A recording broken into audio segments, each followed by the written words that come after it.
Hi everybody, this is Boogas Reviews, and today I'm going to be doing a review on the NECA TMNT The Last Ronin Splinter figure.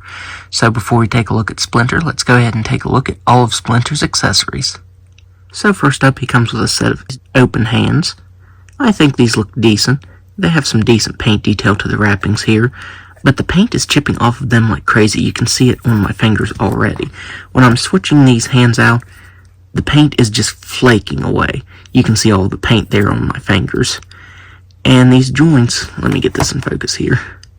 The joints are cast in gray, so whenever you move these around and switch them out, then it's super noticeable. So yeah, that does really bug me. It's really noticeable, and since it's chipping, the hands are getting a little loose.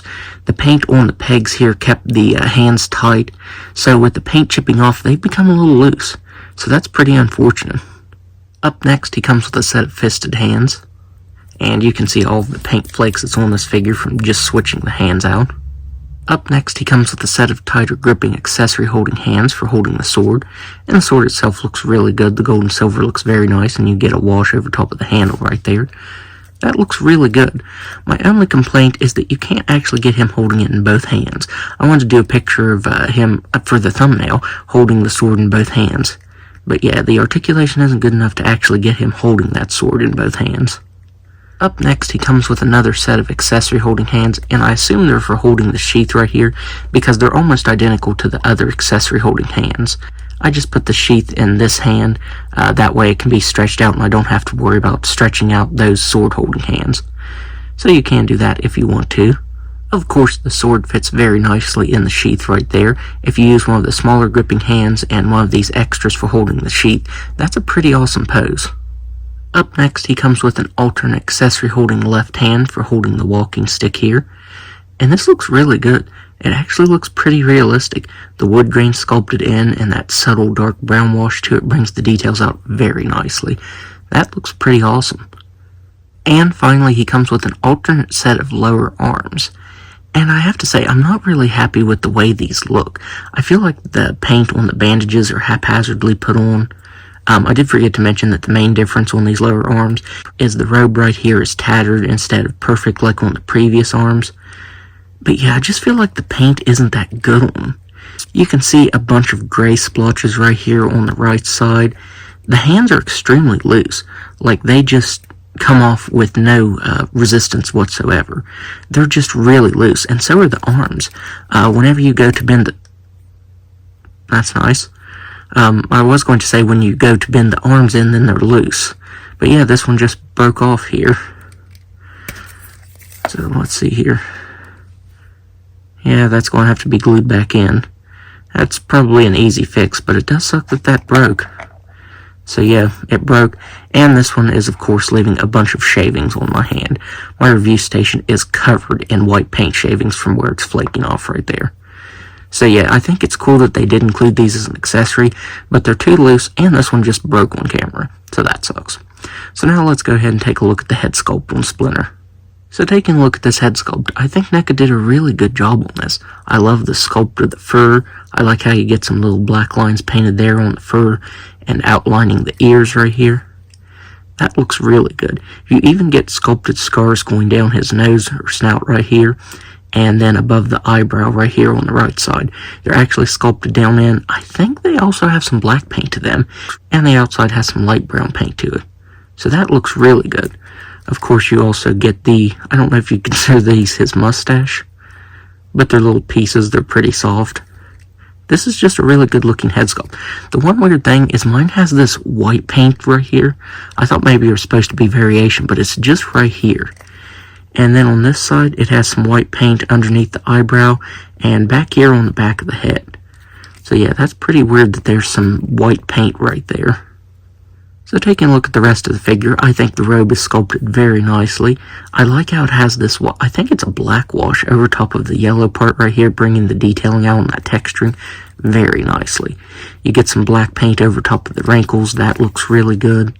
He has a bendy wire tail, and I think that is very awesome. It actually helps to stabilize him when you have him standing. This really helps.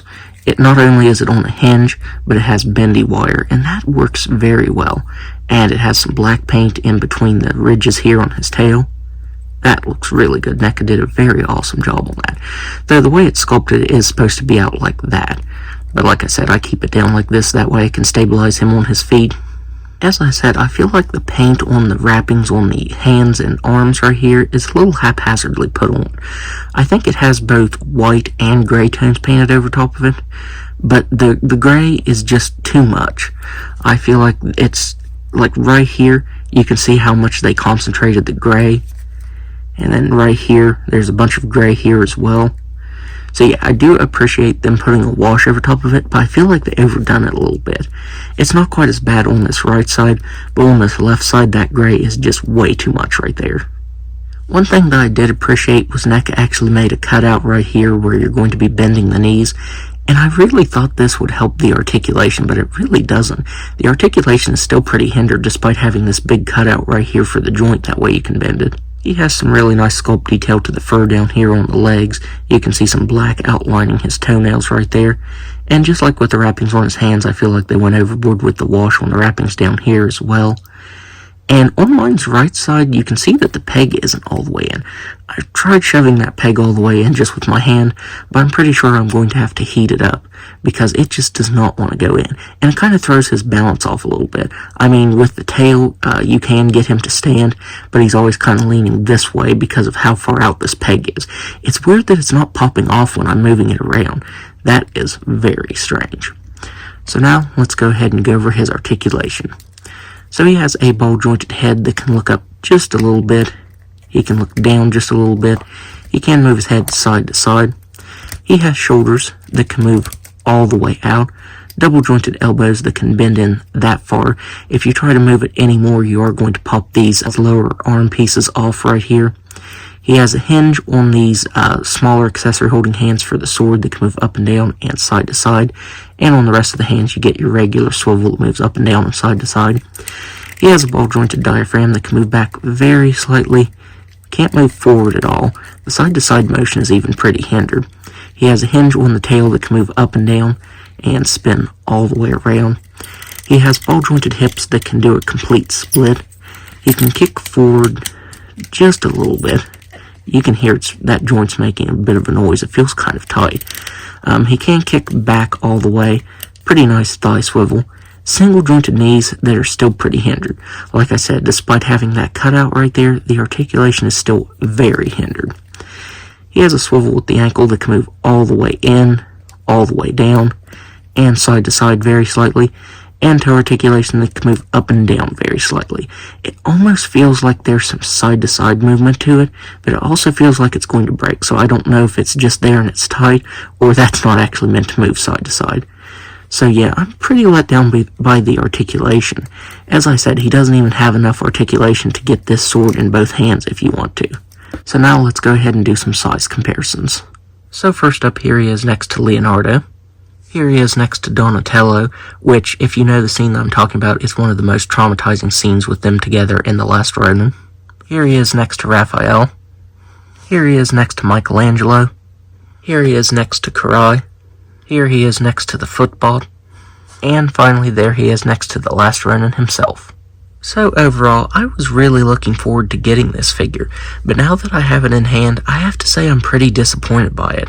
Mine has a bunch of quality control issues, and that might not be all of them, but mine does have a lot. Not only am I let down by the quality control issues, but I also think the articulation could have been better on him. So far, I think this is probably the most disappointing Last Ronin figure that I've gotten so far. I've liked all of them so far, but yeah, this Splinter, I'm not totally fond of it. So that's my review. If you like this review, be sure to hit the like button and subscribe to my channel. Thanks for watching.